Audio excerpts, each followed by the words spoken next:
But there are other things that I do know how to do, and I think we can all do them here. We understand these things. We know these things because we've had lots of practice with them. But if you think about the time where you were learning these things, I think we'll remember that, when we were learning the Pythagorean theorem, it was kind of hard. I work with elementary school students who think that math is hard. Some of them think it's hard because it's new and it's intimidating, and some others think it's hard because they're refugees and they've never been to school before. They don't even know how to count, let alone add or multiply. And I've watched their faces glaze over, and I've watched them be bored, and I've tried teaching fractions to them. But who could blame them? Math is really frustrating, and if you're so far behind, it's really hard to garner that interest in a student. So I thought I would be really excited. I thought that if I could be so excited about fractions, maybe that would transfer over to them. That didn't work. Future. No. They still thought fractions were hard, and they didn't really seem very interested. I thought I could bribe them with some candy, which was a little more effective in the beginning, but after a while, the candy still wasn't worth it. But my solution wasn't something that I came up with for critical examination. It was actually an accident.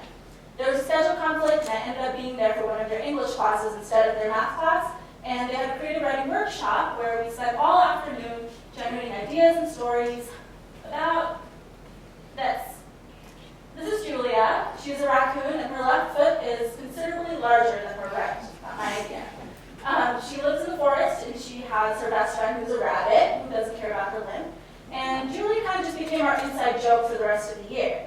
When one of the students, Nick, decided he wanted to eat a piece of candy off the ground, he said, "Hey, Nick, what would Julia do?" Julia would follow the 5-second rule, so it was all right. The children and I collectively over the year fell in love with this deformed raccoon. And Julia reminded me a lot of Angelina Jolie, because my favorite teacher in high school, my math teacher, had the biggest crush on Angelina Jolie, and all of our worksheets in class were solving problems and trying to get him on a date with her. And during nights when I just didn't want to do math and just doing homework for the sake of doing homework wasn't enough, I just kept pushing through because I wanted to send my teacher on a date with Moonraker. So I thought, maybe I could use that idea to teach these kids. So I thought I'd send Julia on a picnic with her rabbit friend, and she just forgot her grocery list. What are we going to do? So let's figure out how we're going to take these 3 sandwiches that she made and figure out how we're going to split them between the 2 of them. Let's figure out how we're going to double the cake recipe to make sure that there's enough cake for everybody. Let's figure out how many lemons she's going to need for her lemonade.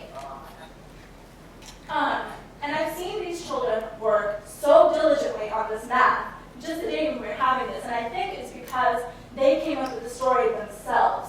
They were invested in Julia. They cared about Julia. And I thought, this might be onto something here.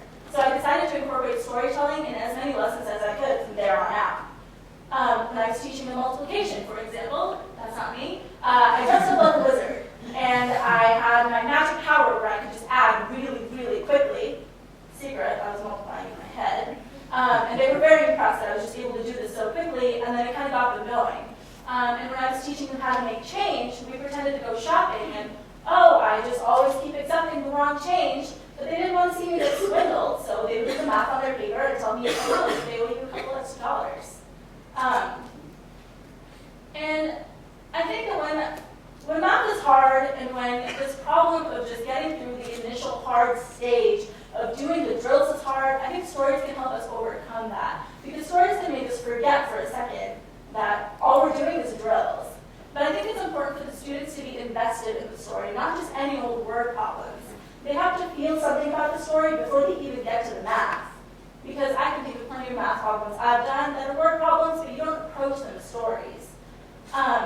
For my students, it happens to be a character that we came up with in class together, and for me, it happens to be visualizing my teacher who was just hopelessly single all year.